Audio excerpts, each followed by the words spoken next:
Bonsoir à tous, bonsoir aux téléspectateurs de Télé Créole et bonsoir aux auditeurs de Créole FM, puisque l'émission sera également en simultané sur Créole FM. Donc ce soir, au sommaire, nous parlons régional des 6 et 13 décembre, comme il y a 15 jours. Donc si on se réfère à l'actualité, ça se précise à droite, à gauche, et on va dire un petit peu aux extrêmes, parce que les extrêmes commencent un petit peu à se montrer.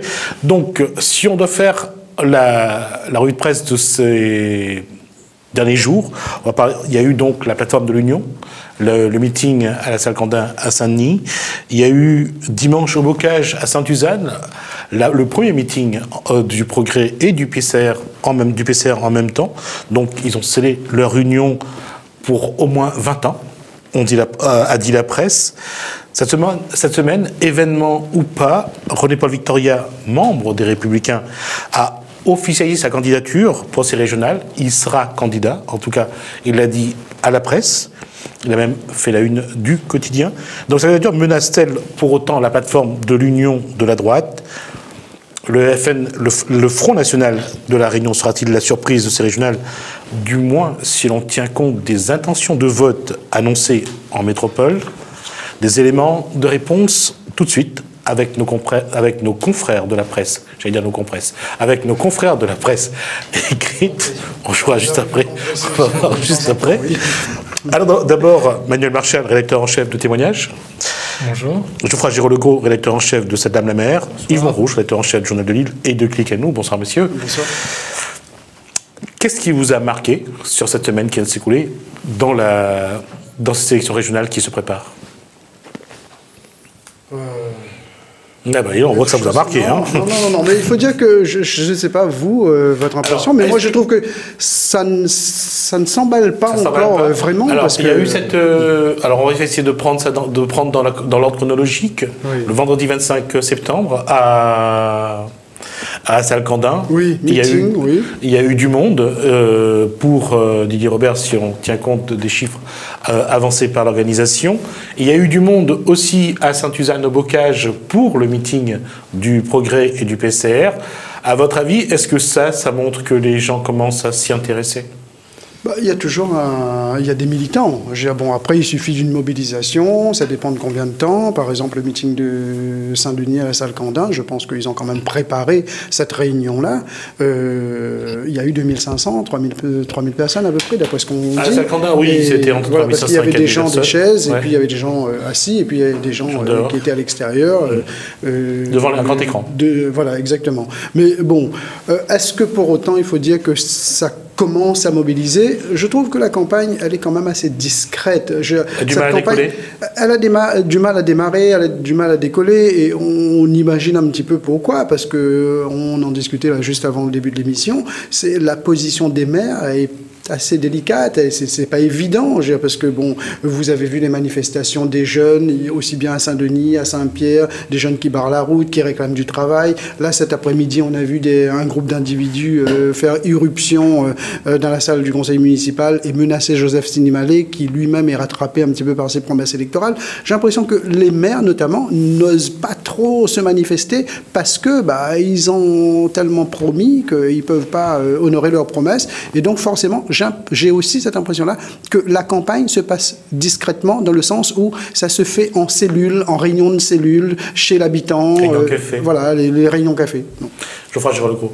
Je suis assez d'accord avec cette analyse. Ce qui est frappant, c'est que, si vous voulez, en général, l'élection régionale, c'est l'élection que les maires ont le moins intérêt à faire, et celle où ils ont le plus à perdre en réalité, à moins qu'ils soient eux-mêmes très bien placés sur la liste, ce qui est souvent pas le cas. Et là, effectivement, les marges sont très réduites. Il y a tellement de promesses qui ont été faites, on ne se rend pas compte. Pendant les départementales, ça s'appelle maintenant. Municipales départementales. Voilà, c'est ça que... Oui, bon. Et là, si vous voulez, on n'en est pas encore... avoir tenu les promesses des municipales, juge pas les promesses des départementales. Alors demain, comme on est quand même dans un système extrêmement clientélaire, le maire a une marge de manœuvre très faible. Et ça affaiblit. Tout le monde n'est pas égaux, tous les élus sont pas égaux. Ça affaiblit quand même plutôt la plateforme de la droite. D'autant plus que, bon, sans faire de discrimination, ni positive ni négative, il est de notoriété publique que certains qui sont rattrapés ont quand même énormément promis. Énormément promis, je veux dire. D'accord. Madame Marchal. Moi, contrairement à ce que vous analysez, moi j'y vois une semaine très agitée. Parce que moi aussi, mais je pense qu'on peut quand même se référer à la situation telle qu'elle était présentée voici quelques temps, où on allait vers un duel Robert contre Robert, et maintenant, ça n'est plus du tout cela. Et je pense qu'il y a aussi un épisode, il y a eu un feuilleton cette semaine, c'est celui de l'investiture de la liste Bello. Aura-t-elle l'investiture? Aura-t-elle pas l'investiture?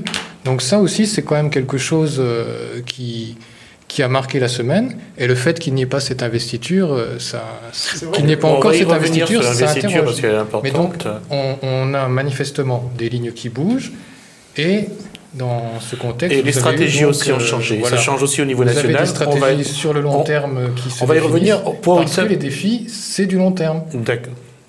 On va y revenir parce que je voulais d'abord commencer par quelque chose. Hier, c'était le 30 septembre, c'était donc le dernier jour pour l'inscription sur les listes.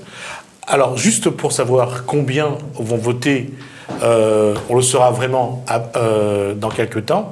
Combien de personnes, sans doute, je vous donnerai un chiffre dans un instant, une projection qu'on va faire, mais avant, juste pour vous montrer combien ils étaient en 1998, en 2004 et en 2010. On va voir donc le nombre d'inscrits tout de suite. Donc, le nombre d'inscrits en 1998, 390 027. En 2004, 463 676 et en 2010, 550 480.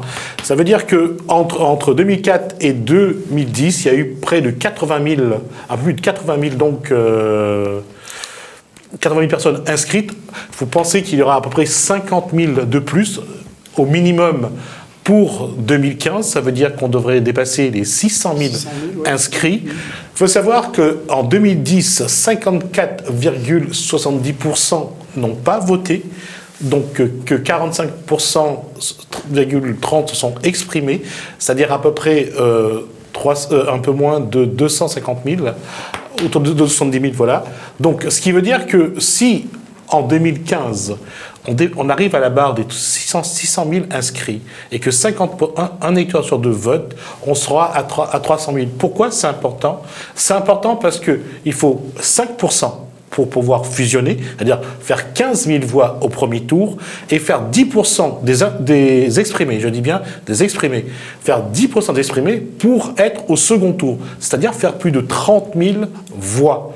Ce qui est très important parce que pourquoi? C'est un lien avec la candidature de René-Paul Victoria, qui aujourd'hui est rentré dans le jeu des régionales. Et un des enjeux de ces régionales aura lieu à Saint-Denis, parce que entre Gilbert Annette, qui a fait plus de 35 000 voix au municipal, et René-Paul Victoria, qui a fait plus de 24 000 voix, vous voyez que ça va être très serré si ils restent sur ces scores-là. Mais on sait très bien que ça ne sera pas vrai. Les élections se suivent sur le voilà. Surtout au régional. Oui, surtout au régional. On l'a vu, les gens n'ont pas beaucoup voté, c'était en 2010. C'est les chiffres que tu viens d'annoncer. Mais pareil, vu ce qui se passe, on sent quand même qu'il y a une espèce de désintéressement de la population, de plus en plus, de la politique. Mais après, tout dépendra effectivement de la mobilisation des élus sur le terrain, des têtes de liste, des colistiers. C'est vrai que, comme tu l'as rappelé aussi, il faut faire 5%. Tu l'as dit, ça c'est pour pouvoir fusionner au second tour. Et là, tu donnes l'exemple de René-Paul Victoria. On a très bien compris maintenant pourquoi il se présente, parce que comme il avait été bordé par la plateforme d'union de la droite, donc il se dit qu'il va présenter sa liste, parce que c'est quand même un ancien député maire de Saint-Denis, il va présenter sa liste en espérant faire au moins 5% pour pouvoir fusionner avec la liste de droite ou peut-être une autre liste, j'en sais rien, moi, peut-être une liste centriste aussi de Thierry Robert, si Thierry Robert fait plus de 10%, ou d'André Tchanakoun, etc., mais au moins pour sauver un siège, une place, d'accord, au moins une place. Mais après 5%, il faut aussi rappeler que quand on fait 5%, on est remboursé, le candidat est remboursé de ses frais de campagne, enfin de ses dépenses de campagne, et 10%, c'est pouvoir se maintenir. Mais 10% se maintenir, ça voudrait dire que si jamais on part sur 600 000 avec 300 000, voire 400 000 votants, et faire 10%, on l'avait dit la dernière fois, au moins, enfin 4 candidats peuvent le faire. Ça voudrait dire qu'on pourrait s'orienter vers une quadrangulaire au deuxième tour aussi. Hein. Par contre, si le nombre de votants d'exprimés est de 400 000, oui. Il n'y aura pas de quadrangulaire. Hein. Il n'y aura que 2 qui iront au second tour. Ça, c'est une évidence. Geoffroy Georges. Pourquoi ? Parce qu'à 400 000, il faut faire 40 000 pour être au second tour. Et même dans tous les scores qu'on a vus, on regarde le résultat de 2010, le PS a été arrivé à peine à 30 000 voix Oui, mais le nombre d'inscrits était de 550 000. Était plus bas. Donc, ces choses-là progressent tout de même. Non, il n'y a pas de raison. Enfin, je pense qu'on peut très bien avoir une quadrangulaire, même à 400 000. Ça veut dire qu'ils sont tous capables de faire plus de 40 000 voix au premier tour. Oui, bien sûr. Oui, sans problème. oui, mais puisque après tout, les effectifs ont augmenté et les forces de mobilisation sont indexées là-dessus. Elles ne sont pas bloquées sur le schéma de 2010. Mais en réalité, non, moi je suis un peu d'accord avec Manuel. Je trouve que les choses commencent à s'agiter. Et comme je suis aussi paradoxalement d'accord avec ce que disait Yves dans son édito hier, hier, c'est ça. C'est-à-dire que ça démarre mal à droite. Alors tu parlais un peu des frictions en interne dont on avait déjà parlé ici, mais aussi du poids des appareils. Et j'ai plutôt l'impression qu'il y a un certain flottement au niveau de la campagne. C'est-à-dire, on a l'impression un jour que le président sortant veut faire campagne sur son bilan, puis d'autres jours non. Un jour sur la route du littoral. Bon, et alors là, vous avez eu ces 2 derniers jours un énorme quand même cafouillage sur la question des cimenteries.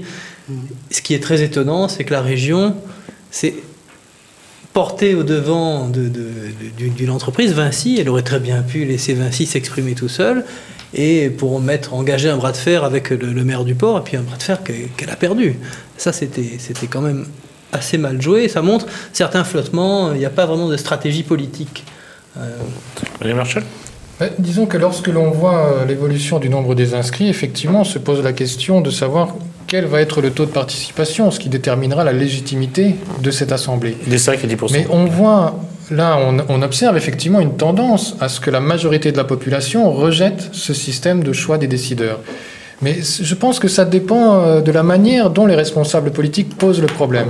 Je vais prendre un exemple qui a eu lieu donc dimanche dernier en Catalogne, où vous aviez donc une question, un enjeu qui était très clair, avec un rassemblement pour un objectif. Vous avez le taux de participation qui a augmenté de 9 points par rapport à la dernière fois. Donc ce qui montre bien qu'en posant clairement le débat sur des choses bien concrètes qui sont dans le domaine de compétences de l'Assemblée, eh bien, on peut intéresser la population. Oui. Et alors que là, on a quand même un recul progressif du taux de participation. Il faut quand même s'interroger d'où cela vient. N'est-ce pas est-ce que au niveau des médias, il n'y a pas une responsabilité dans la présentation des choses, au niveau des responsables politiques aussi, le fait qu'il y ait cette personnalisation au détriment des projets, alors que, eh bien, là, vous avez un conseil régional qui a des responsabilités, qui a des compétences, il doit faire des choses. C'est intéressant de savoir ce qui peut être fait de manière crédible et ce qui pourrait sans doute relancer le taux de participation. Alors, personnalisation, d'accord, mais les régionales, juste avant, je vais vous présenter d'abord, vous rappeler quels sont les candidats aujourd'hui en liste. On y ajoute bien sûr René-Paul Vitoria. Voici donc la liste des candidats déjà donc déclarés pour ces élections régionales.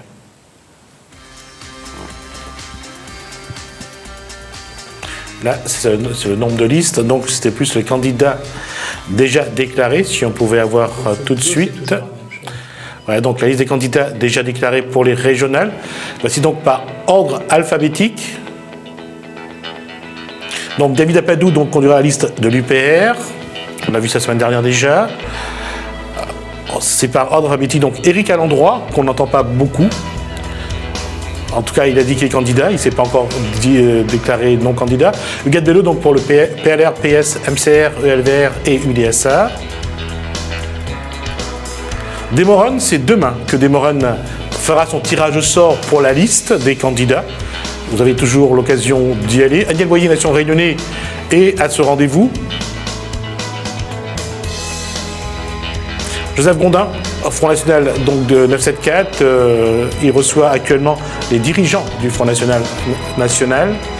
Patrick Le Breton conduit la liste de progrès PCR. Hugues Maillot pour Debout la France, le parti de Nicolas Dupont-Aignan. Jean-Yves Payette, Lutte ouvrière, l'ex-parti de Arlette Aguillet. Jean-Yves Grattenon, donc, candidature de la population pour la population. Thierry Robert, LPA, la politique autrement.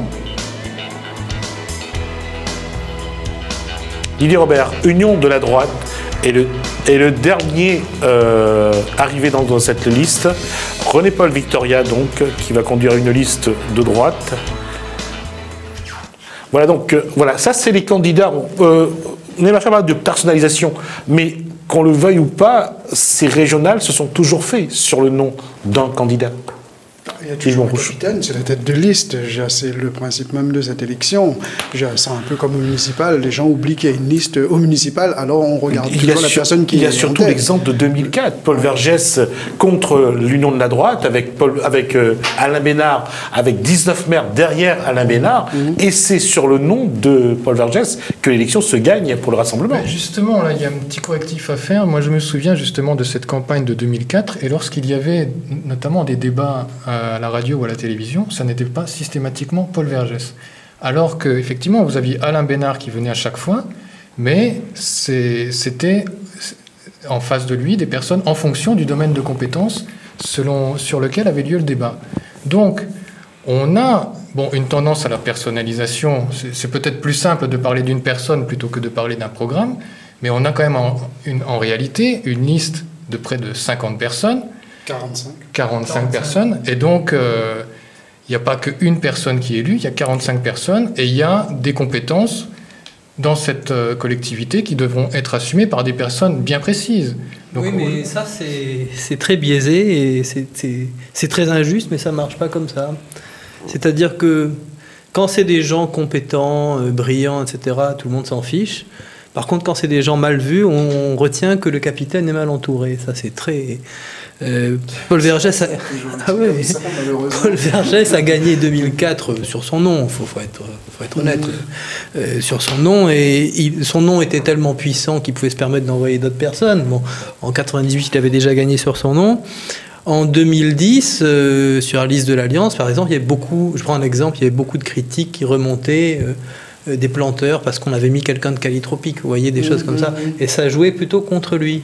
Et de même, aujourd'hui, Didier Robert, finalement, en 2010, a gagné avec des gens assez inconnus, voire des gens, je ne veux pas être méchant, mais comme Madame Coppel, qui ne sont pas perçus de manière très positive quand même, parce que c'est des activistes, des gens qui... Bon, après, voilà. Il y a aussi le contexte. Mais... vous connaissez la politique, vous savez bien qu'en 2010...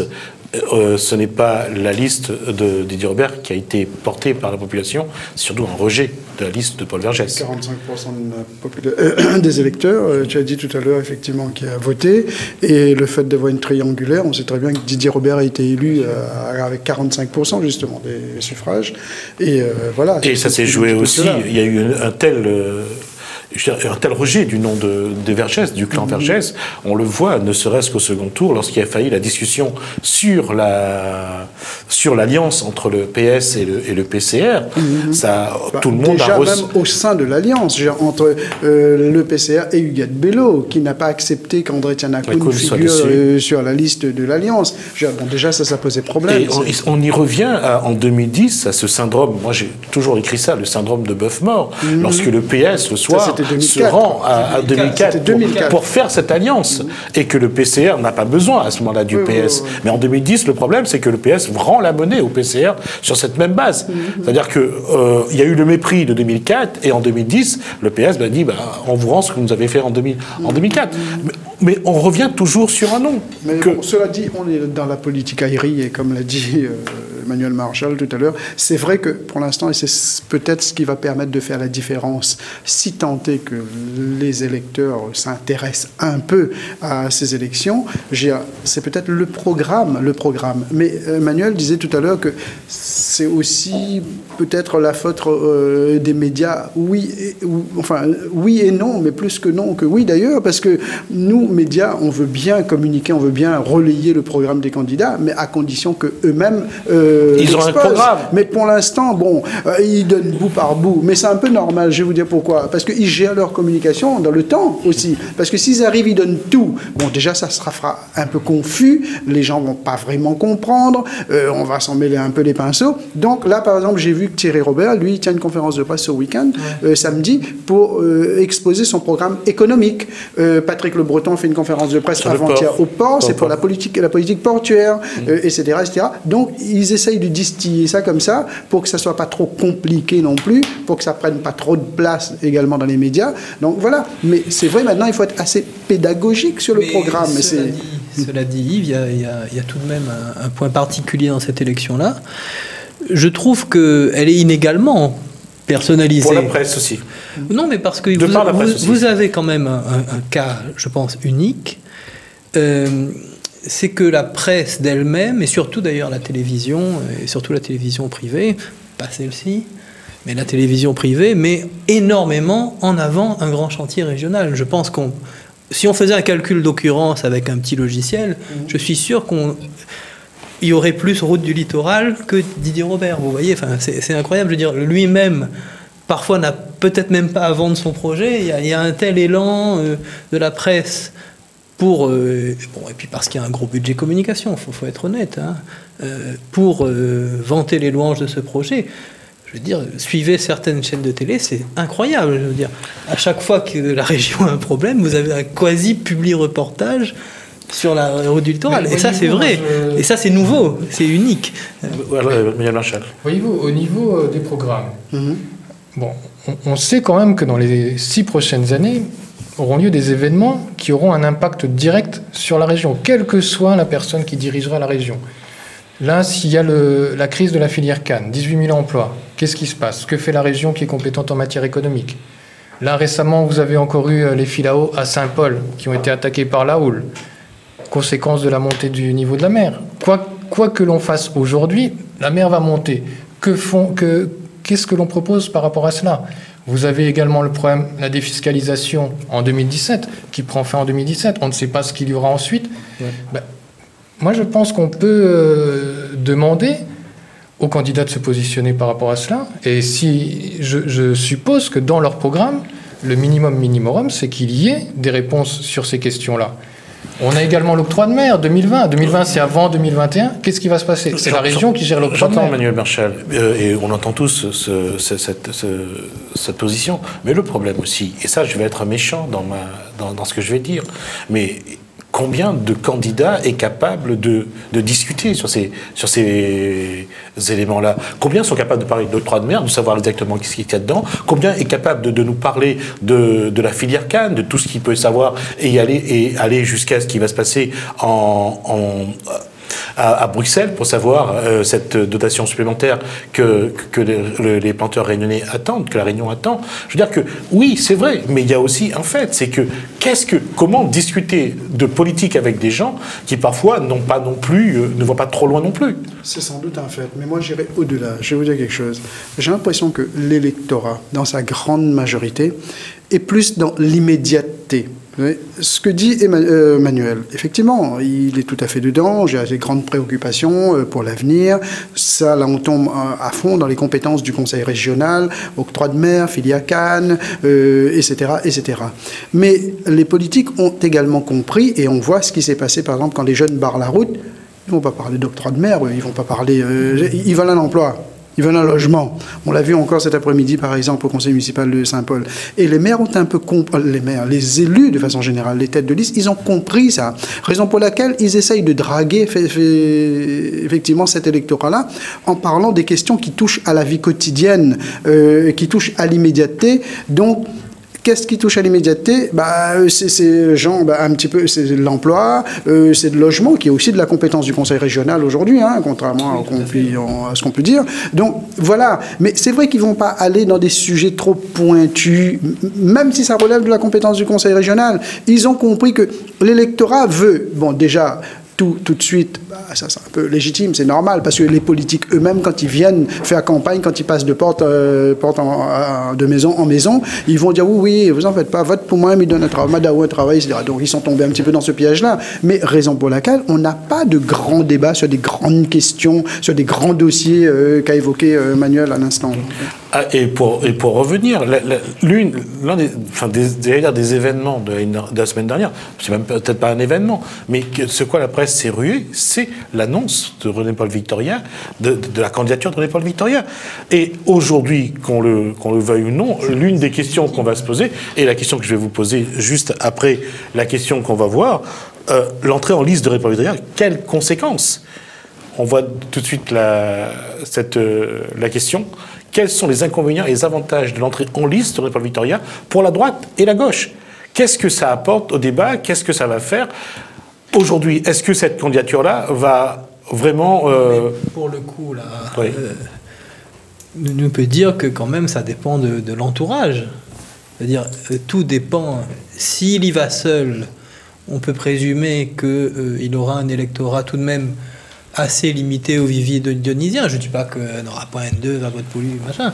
Mais par contre, si par exemple il y a Tian Akoun derrière, c'est une toute autre affaire. Et là, on s'approche, on est sûr des 5%. 5%, c'est certain. Bon. Donc ça, pour l'instant, René-Paul Victoria en lui-même, ça n'a pas forcément... c'est pas très indicatif. Il faudra savoir quelle dynamique, s'il y a une dynamique derrière lui, et puis surtout, ce qu'elle signifie. C'est-à-dire, est-ce que ça sert à la droite à composer la réserve de voix que pour l'instant elle n'a pas. Et c'est pour ça d'ailleurs qu'il y a un certain flottement. C'est que pour l'instant, on a beau dire ce qu'on veut, dans les états-majors, on additionne les chiffres des sondages et on voit que s'il y a une triangulaire, si on est 3, si les 2 derrière font alliance, on perd. Et une quadrangulaire, il y a un tout sauf Robert possible. Donc il y a une volonté de se composer une réserve de voix à droite. Est-ce que c'est ça, ou alors est-ce que c'est qu'on parle quand même de Victoria et peut-être de Tian Akoun, donc c'est peut-être pas des gens qui ont forcément envie de faire gagner Didier Robert, probablement pas non plus. Donc ça crée peut-être surtout un élément d'instabilité supplémentaire, c'est-à-dire que il y a quelque chose qui se passe sans qu'on puisse prédire, enfin à moins que quelqu'un il lire dans le bar de café, mais moi, je ne m'y tire pas carte. Mais Machal, qu'est-ce que vous pensez de cette candidature de René-Paul Victoria? Lors de la campagne des départementales, René-Paul Victoria était de toutes les conférences de presse de la plateforme d'Union. Donc il s'était investi à fond dans l'Union de la droite. Et je pense que cette candidature, ça montre déjà que cette Union de la droite n'existe plus. C'est un premier point. Et donc le second point, il faudrait s'interroger sur les raisons qui l'amènent effectivement à rompre cette union de la droite et voir si cette candidature n'annonce pas un début d'éclatement de cette union. Qu'est-ce qui va encore se passer ensuite? Vous avez, Yves Rouge, vous avez écrit dans votre édito d'avant-hier, la droite tâtonne. Tout à fait. Mais je reviendrai un petit peu sur ce qu'a dit Emmanuel. Je voudrais pas être méprisant vis-à-vis de René-Paul Victoria, effectivement. Et tout seul, René-Paul Victoria n'a pas une envergure départementale, régionale, d'accord? Mais c'est vrai, effectivement, avec d'autres élus, Jean Tian Akoun, comme tu l'as dit, il peut faire un score.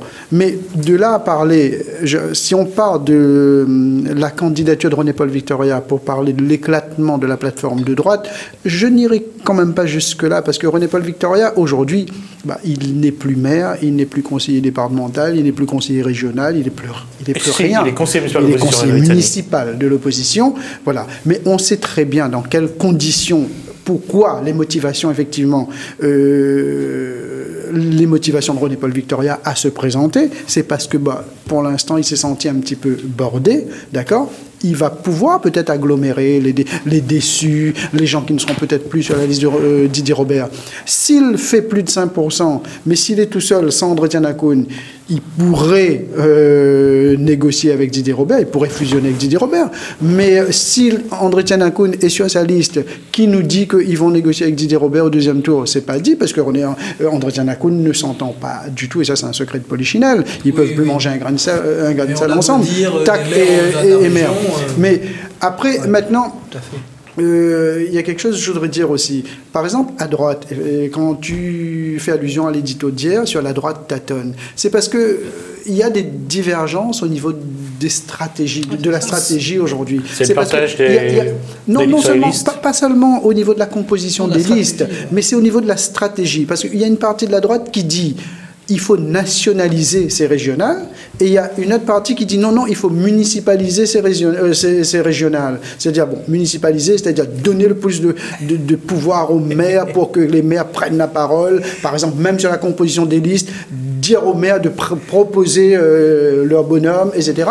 Et il y a une autre partie qui dit non, la liste, on avait dit qu'on la fera de cette façon, c'est-à-dire les 3 grandes composantes donneront leur quota, mais il faut absolument nationaliser cette campagne en mettant l'accent sur le bilan impopulaire du gouvernement, etc. Non, mais et c'est ça c'est normal, mais je veux dire, chacun a son intérêt.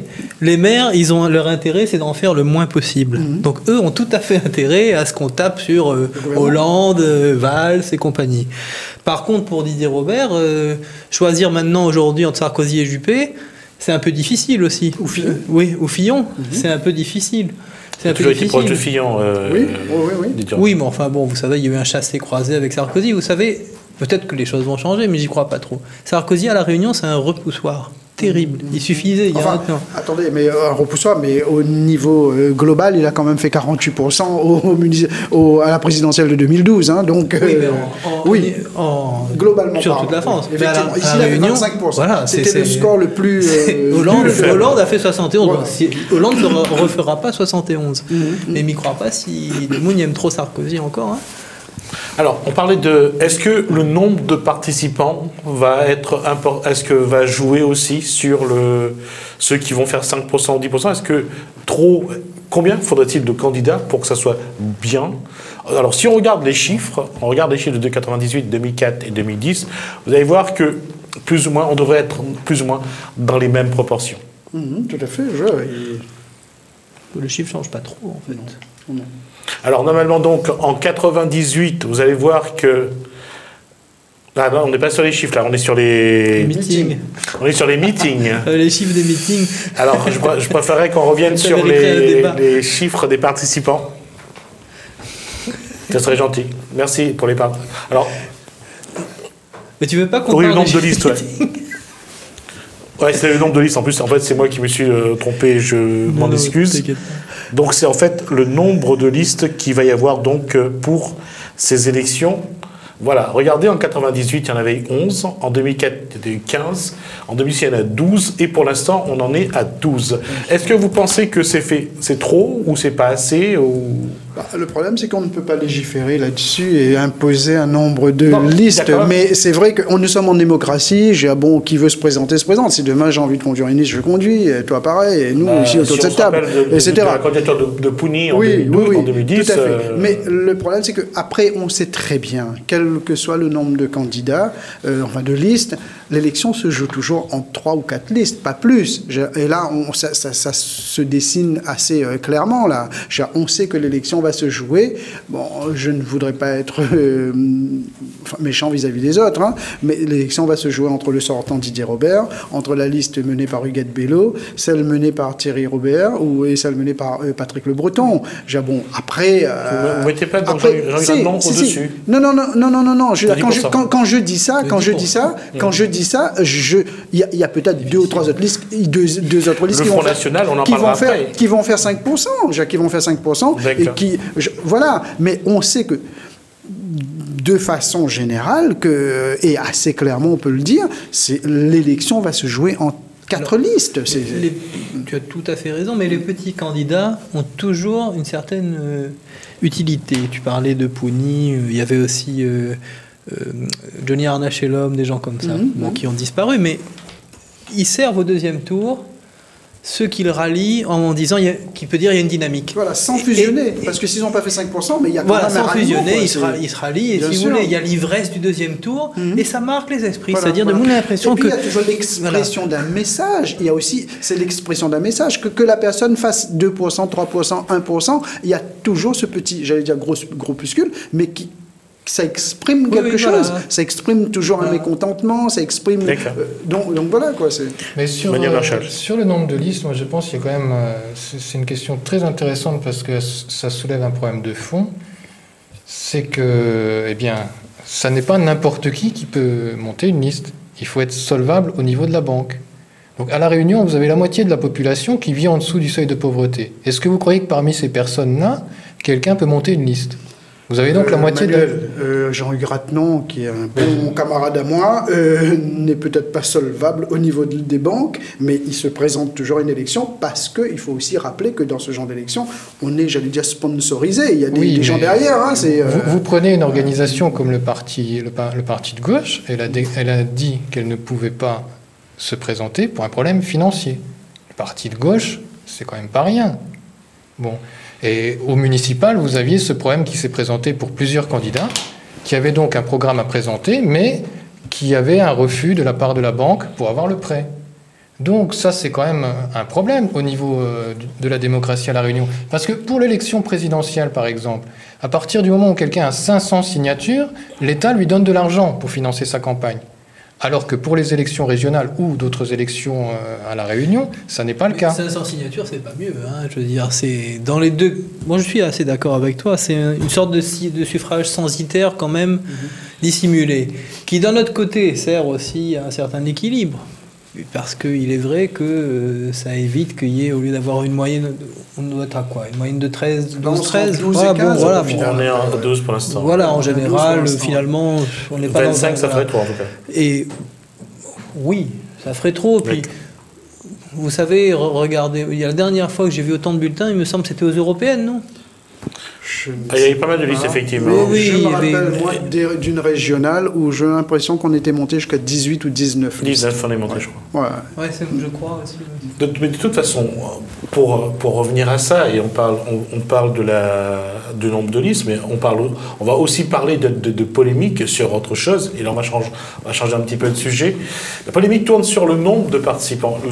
Ce que la presse va avoir comme souci jusqu'à la fin du scrutin, c'est de dire le nombre exact de personnes présentes à chaque meeting.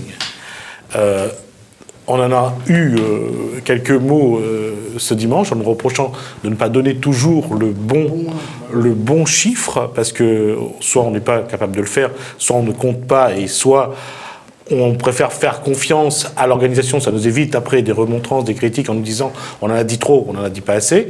Alors juste pour vous montrer, on va regarder ce petit exemple, on va voir le nombre de participants qu'il y a eu depuis le début de la campagne, vraiment. Alors donc, ça c'est le 6 septembre donc, 2015 à la Halle du Port. L'organisation a annoncé 3000 personnes. Vendredi dernier, c'était à la salle Candin. On a annoncé donc 4000 personnes, 3500 à 4000 personnes. On a mis le chiffre de 4000. Et ça, c'était au Bocage ce dimanche, donc à Sainte-Suzanne. 2000 personnes donc pour suivre le meeting, le progrès PCR. On aura ce souci-là jusqu'à la fin du mois, jusqu'à le début du premier tour. Oui. Et le deuxième tour, c'est comment dire dans la presse le nombre exact de participants dans chaque meeting. Alors, est-ce qu'il y a une solution à ça ? Là, on est dans l'affichage. Alors, je vais vous raconter quelque chose qui va vous sourire. Alors, à Halle du Port, ils ont compté les chaises. Ils nous ont dit, ils ont mis tant. Et en rajoutant ceux qui étaient dehors, ils ont compté 3000. À Salle-Candin, l'organisation a fait un décompte manuel avec la petite machine. Là, ils ont compté le nombre de personnes à l'intérieur. Et à Sainte-Suzanne, ils ont également compté les chaises pour voir combien. Non, ils n'ont pas compté les chaises. Ils ont mis une urne. Les gens qui étaient présents devaient mettre un ticket dedans. D'accord. Donc, ils ont dû décompter à peu près 1700, plus les personnes qui sont arrivées après. Donc, ça tournait autour de 2000. Mais on est sur un problème qui joue aussi au niveau des politiques. C'est comment on va dire. Parce que ce que nous a fait remarquer, c'est qu'à Salle-Candin, il ne rentre pas plus de 800 chaises. 1500 chaises. Mais ça connaît. Et à la Halle Manifestation, pas plus de 1700. Ouais. Mais J'aurais préféré quand même qu'on en revienne à des... Non, mais c'est des pour vous montrer la polémique. Oui, exactement.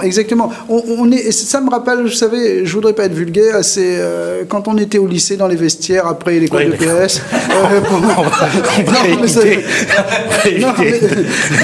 Non, mais c'est vrai.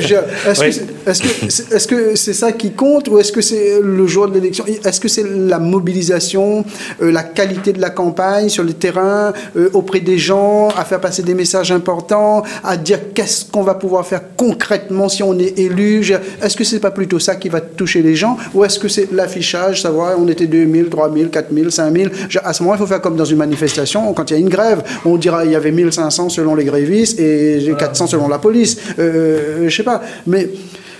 Je sais que ça compte, mais si tu as mis ça à l'ordre du jour, c'est pas pour rien, c'est pas tombé comme un cheveu sur la soupe, parce que ça a une grande importance pour les états-majors politiques, pour les états-majors politiques. Mais après, sincèrement, moi personnellement, si j'étais électeur, je suis électeur, mais si je devais raisonner en tant qu'électeur, là, pas en tant que journaliste, en tant qu'électeur, ça ne me dit rien, moi, ce genre de choses-là. J'ai une idée du candidat pour lequel je vais voter, mais je ne vais pas regarder s'il a mis 3000 personnes sous une tente, ou 2000, ou 1500, J'écoute en revanche ce qu'il va dire, ce qu'il va développer comme projet. Ça, quand même...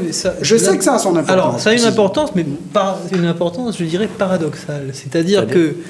En fait, c'est un mythe auquel les politiques croient, mais auquel la population ne croit plus. Oui. Ça, c'est très flagrant. Vous avez remarqué dans les dernières élections, si on avait dû se fier au nombre de personnes dans les meetings, on se serait planté quasiment tout le temps. Je prends un exemple, la législative qui opposait Jean-Yves Langenier à Huguette Bello.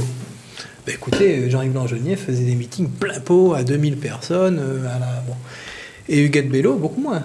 Bon, et en réalité, ce n'est plus comme ça que ça marche, pour deux raisons. C'est-à-dire il faut juste rappeler que Huguette Bello a été élu au premier tour. Oui, avec quoi, 60%. Avec 60%, et surtout rappeler que Jean-Yves Langenier avait fait 29% dans sa ville au port. Voilà, c'est ça. Donc, et le résultat n'était pas du tout indexé sur la mobilisation pendant les meetings. Donc... Parce que les communistes, à ce moment-là, ils ne se sont pas affichés, ils ont voté. Voilà. C'est pas pareil.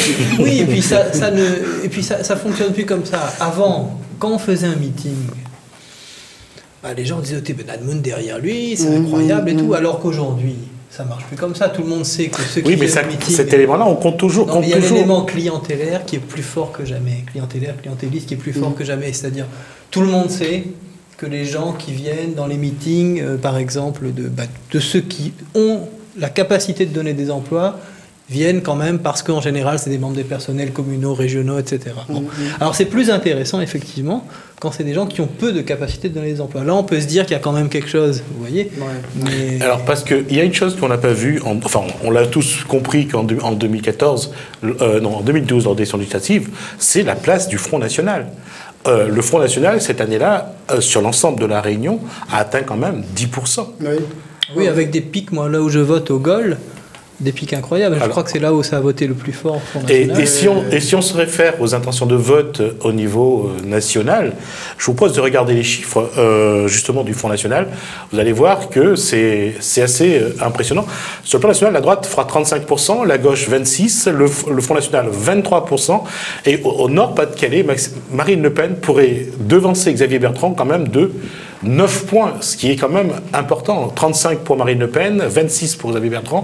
Le PS, avec Pierre de Saint-Ignon, est à... Quel pourcentage pour le Front National à La Réunion, à votre avis? Au régional. Au régional. Je pense que... Mais maintenant, après, il faut analyser le vote Front National. Ça n'a rien à voir avec la métropole. Vote de contestation, c'est vote de contestation, c'est vote sanction, c'est vote de rejet du système, vote des partis traditionnels, genre gauche-droite, des deux blocs, etc. Ils veulent plus ce bipolarisme, enfin cette bipolarisation de la classe politique.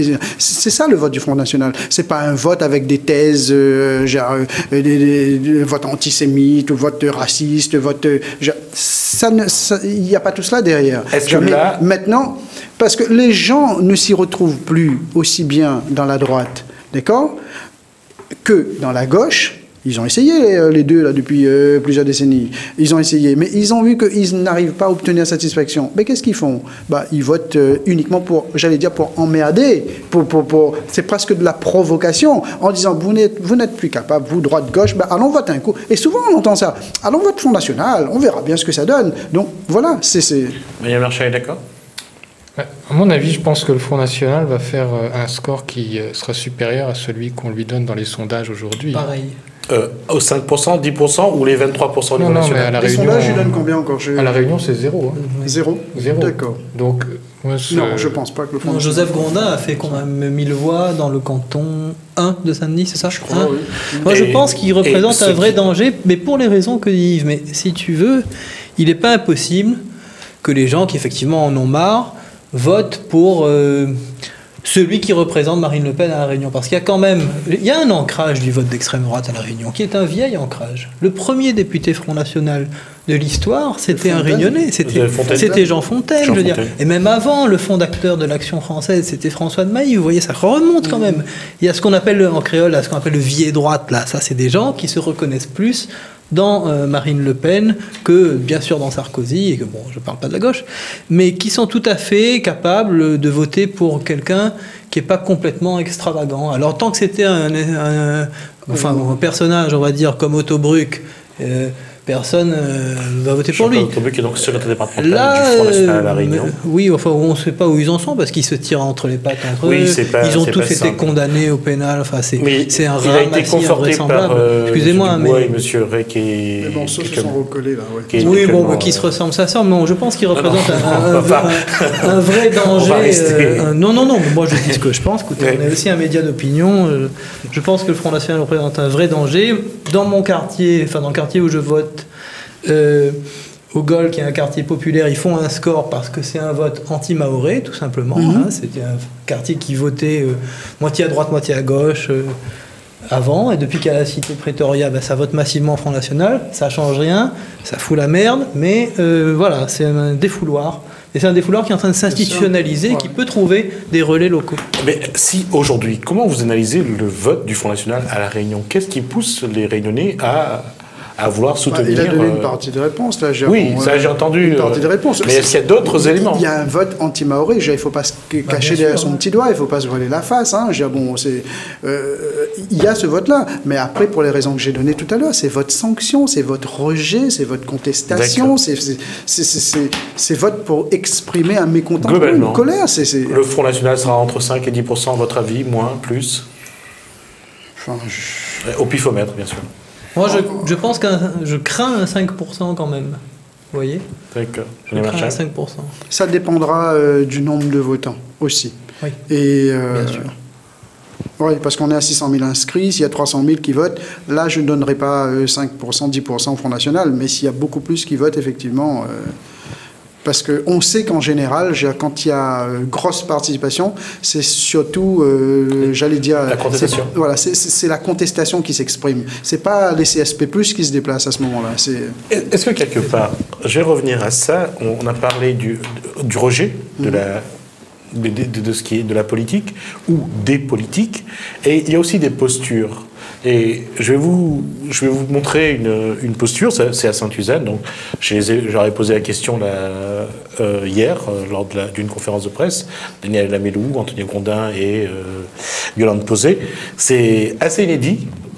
Les trois sont tête de liste, sont les chefs de file de l'opposition à Maurice Gironcel, mais les trois ne se feront pas pour le même candidat ou la même candidate. Il faut savoir que Antonio Grondin et Daniel Lamélou soutiennent Didier Robert, et Yolande Posé soutient donc Huguette Bello. Et j'aurais demandé si ça posait pas un problème. Oui. Si ça posait pas un problème, je vous propose de les écouter. Voilà la réponse qu'ils m'ont fait. Ce positionnement différent ne vous pose pas de problème pour travailler ensemble sur Sainte-Suzanne? Non, absolument pas, parce que nous, on ne mélange pas municipal et régional.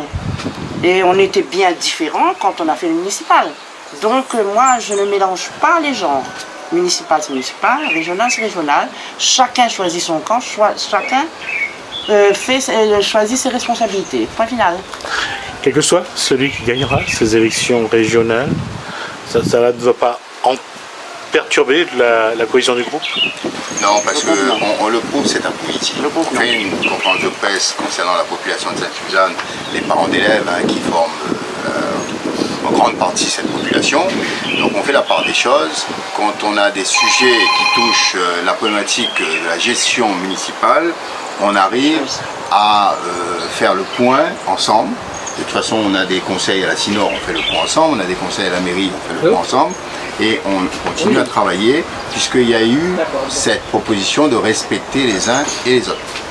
Est-ce que cette posture-là, pour vous, c'est simple? J'aimerais poser la question, est-ce que les électeurs, quand ils vont aller sur le terrain, ils sont ensemble dans l'opposition, ils vont aller sur le terrain, l'un pour défendre le programme de Didier Robert, l'autre pour défendre le programme du Huguette Bello. Est-ce que ça va être simple, en fait? Je pense que c'est très brouillon pour l'électorat. Sincèrement, je dis ça aussi bien pour eux, ils sont des gens ils étaient à gauche, ils sont passés à droite pour certains. Il y en a qui étaient à droite, qui sont passés à gauche. On voit par exemple les attelages assez bizarroïdes, on en a parlé. Huguette Bello avec Gilbert Annette. On sait très bien que Huguette Bello n'a pas cessé de taper la politique gouvernementale pendant, quasiment tout le temps. Aujourd'hui, elle s'est alliée avec Gilbert Annette, ou Gilbert Annette s'est allié avec Huguette Bello. C'est pareil pour VHS, le breton VHS. Mais on pourrait en dire autant même à droite. On sait très bien que si c'est passé en 2010 entre Jean-Paul Virapollet, Didier Robert, etc. Mais c'est ça qui brouille un petit peu, qui sème la confusion dans la tête des gens. Et on sent très bien que finalement, derrière cette élection et derrière les élections en général, il y a d'abord des calculs politiciens pour le pouvoir. Voilà, moi, c'est ma façon de voir les choses, quoi. Je crois qu'il y a une dynamique qui s'est imposée pendant les dernières élections, notamment municipales, qui est celle, qui n'est pas très saine d'ailleurs, qui est celle du tout sauf. Vous voyez, là, ce qu'on vient de voir.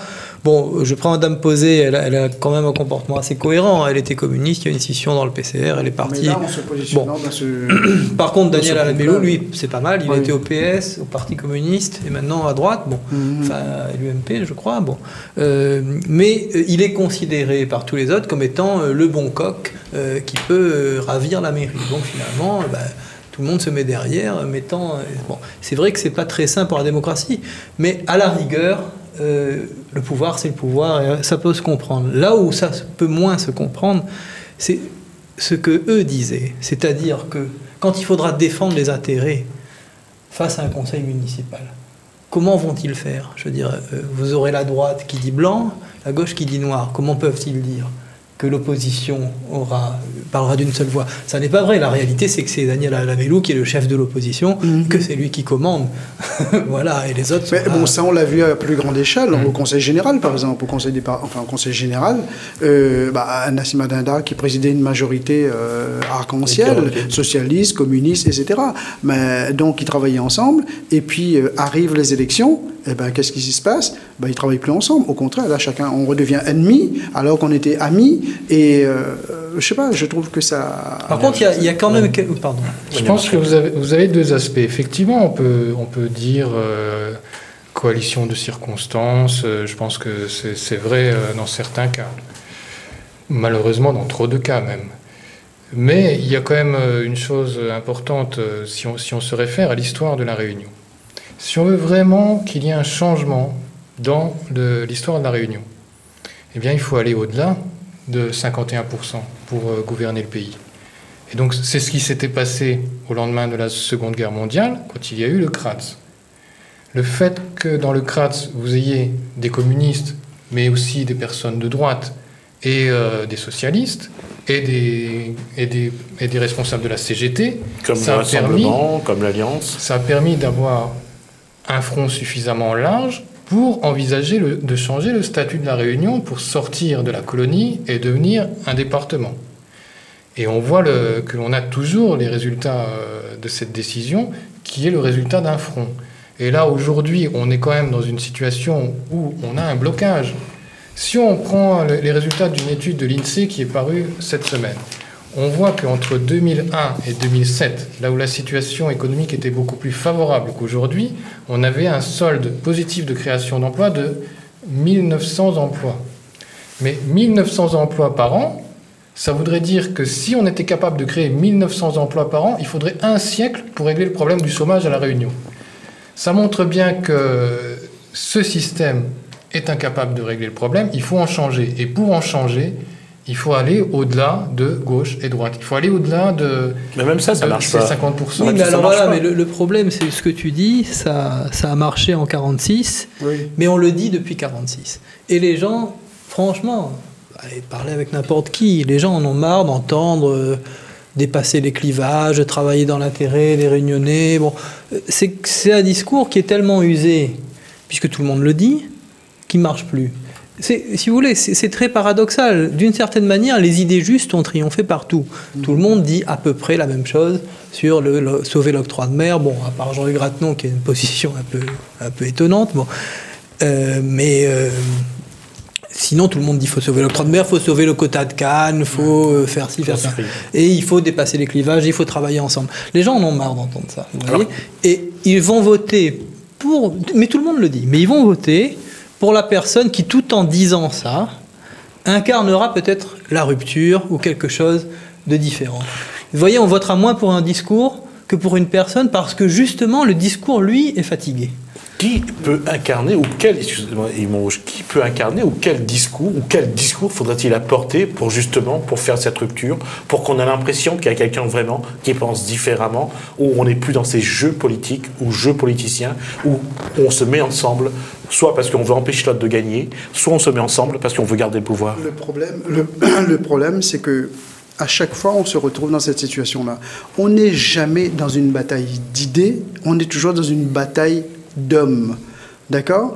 Et on l'a très bien vu. Et depuis des décennies, depuis la départementalisation, on a vu la bidépartementalisation, par exemple, lorsqu'elle a été proposée. On a vu l'Assemblée unique avant la BIDEP. On a vu le tram-train. On a vu des grands projets comme ça. Il suffit que quelqu'un de gauche le propose, la droite n'est pas d'accord, et vice-versa, etc.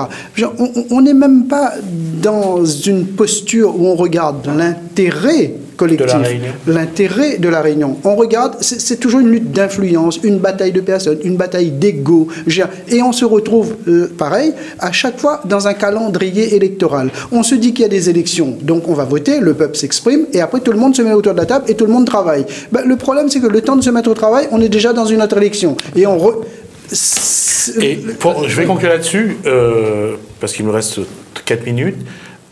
Et on le voit sur un élément, c'est le conflit des générations.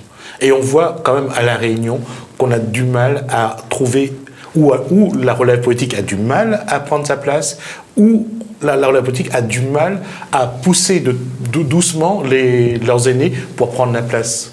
Qu'est-ce qui serait le plus juste ? On voit que la relève politique tarde. Ah oui, ça, pour retarder, effectivement. Enfin, pour tarder, ça tarde, hein, parce que on le voit très bien. Quasiment dans tous les partis politiques. Je prends l'exemple, bon, je sais que ça ne va pas plaire à mes confrères, je prends le PCR.